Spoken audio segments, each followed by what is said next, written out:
എന്ത് ബഹളമായിരുന്നു കോളേജിൽ വാലന്റൈൻസ് ഡേ ആയിട്ട്. ഞാൻ നിനക്ക് ഇഷ്ടപ്പെട്ടില്ലേ? ഓ, എനിക്ക് അത്രയ്ക്ക് വലിയ ഇഷ്ടമൊന്നുമില്ല.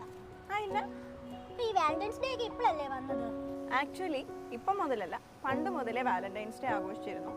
പണ്ട് കാലത്ത് റോം ഭരിച്ചുകൊണ്ടിരുന്നത് ക്ലോഡിയസ് എന്ന് പറഞ്ഞ രാജാവായിരുന്നു. വിവാഹം കഴിഞ്ഞു കഴിഞ്ഞാൽ ആളുകളെ സൈന്യത്തിലേക്ക് കിട്ടില്ലെന്ന് കരുതി അദ്ദേഹം വിവാഹം നിരോധിച്ചിരുന്നു.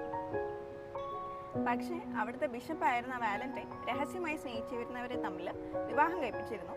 ഇതറിഞ്ഞ ക്ലൗഡിയസ് വാലന്റൈനെ തുറങ്കിലടച്ചു. അതിലൊരു ട്വിസ്റ്റ് ഉണ്ട്.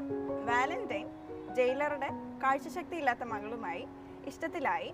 അങ്ങനെ അവരുടെ സ്നേഹം കാരണം ആ കുട്ടിക്ക് കാഴ്ചശക്തി ലഭിച്ചു. അതറിഞ്ഞ ചക്രവർത്തി വാലന്റൈനെ വധിക്കാനായി തീരുമാനിച്ചു. അങ്ങനെ മരണത്തിന് തൊട്ട് മുൻപായി വാലന്റൈൻ ആ പെൺകുട്ടിക്ക് ഒരു കുറിപ്പ് വെച്ചിരുന്നു, ഫ്രം യുവർ വാലന്റൈൻ എന്ന് എഴുതിയിട്ട്. ഓ, ഇതിന് പിന്നിൽ ഇങ്ങനെ ഒരു ഹിഡൻ സ്റ്റോറി ഉണ്ടായിരുന്നല്ലേ? പിന്നെ എനിക്കൊരു കാര്യം പറയാനുണ്ടായിരുന്നു, എനിക്കും കിട്ടിയായിരുന്നു. ഇവിടെ